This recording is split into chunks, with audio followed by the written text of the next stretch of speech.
All right, today I'm going to do a quick video to show you how to recase small form factor Dells. From 3rd and 4th gens all I have right now, but the newer ones you really can't do it with, but these are still really viable at the time being, especially these days, the way prices are. So there's a Dell Optiplex 3010.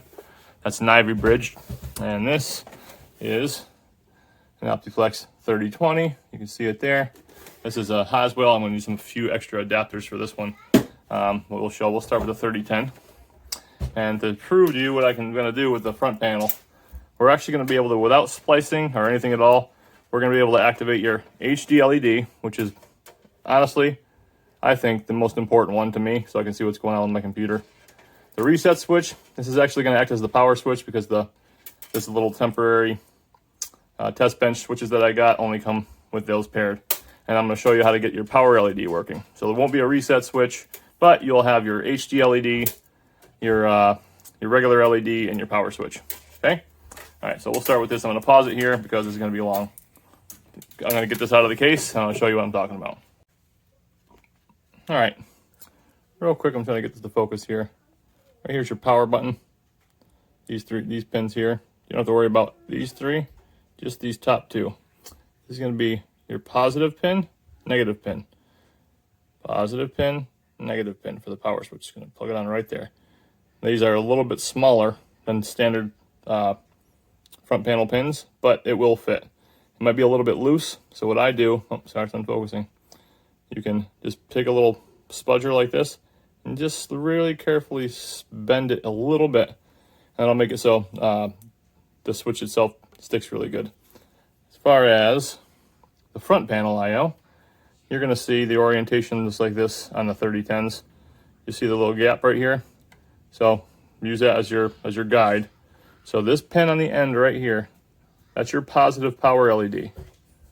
This is your negative power LED. Again, positive power LED, negative power LED. Right underneath that, you have your positive HD LED and your negative HD LED. Now I'm going to get some people in the comments telling me that according to a diagram they saw on the internet from their grandfather or whoever they want to talk about, that this is not a power LED. I assure you that it works, and I'm going to prove it to you right now. All right, I'm going to talk about some of the adapters I have on the table here. You've probably seen 50 other videos of these already, but I'm going to touch base on them real quick because they have relevance. This is going to be for the 3020. It doesn't have a 24 pin on the board. It's got this 8 pin that you're going to plug your 24 pin connector in with your new power supply into this one. That's on the 3020. But fortunately, on the 3010, it's got the 24 pin right on the board right there. So, also, fan adapters. If you don't have a Dell cooler, which you can buy these on eBay for like $5, that has this adapter here, you want to use a separate CPU cooler, something that's a little cooler, you can actually get these adapters on eBay. I buy them from China. They take about, I don't know, 6 years to get here. No, just kidding. But about 3 to 4 weeks to get here, but I order 20 of them at a time so I don't run out. But here's your pin that plugs into the motherboard, and that's going to be your adapter for the cooler that you want to use. So on the 3010s, what happens is this cooler here actually bolts down to the case chassis. So what you would need if you're going to use a different cooler like this on this board, you're going to need a back plate like this. You can also buy these on eBay from China. I buy 20 at a time, and they're about $1 a piece. So that would go on the back of the board, and you could plug in this Dell connector, but most of the time you're going to be using your own cooler, so you don't have to worry about this at all. So sorry for the shoddy camera work here, and the cartoons in the background. That's my son. You can see where I have this hooked up still. That's where the power button's hooked up from my little setup here. And then I've got the HD LED and the power LED, okay? Now you're gonna see it's all connected to this here. Here's our power button, or it says it's labeled reset switch on this specific test bench front panel connectors. So, as you can see, there's the power LED.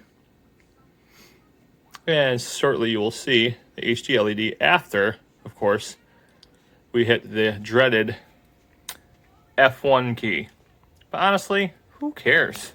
I don't. I mean, you guys might, but honestly, I think this is an extremely minor inconvenience considering what you're getting in return.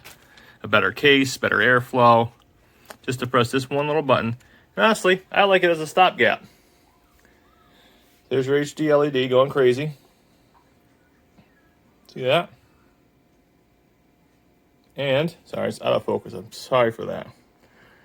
Here, let me turn this light off because this green is actually kind of crappy. So, you can see your power LED nice and bright there. Yeah. We're in the Windows. So, go ahead and do it again. Press the power button. Let that shut down. See, when it goes off, you'll see it changes. That way you're not think I'm crazy for talking about the power LED working. See? And off it goes. So, on the 3020s, I happen to have a board here.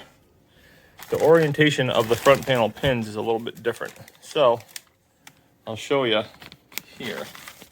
Sorry for the camera work again. Here's the board compared to the 3010. Looks pretty similar. There's obviously some differences here of where the pins are. Most important part is the the PCI Express slot being there. But on this one, you're going to hook up the same way. You're going to see the pin out here. Let me grab my little tool here. Okay. You'll see the notch on top here.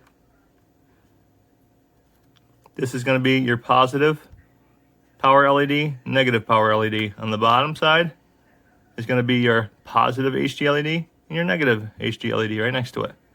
Again, with the power switch is exactly the same. It's right over here.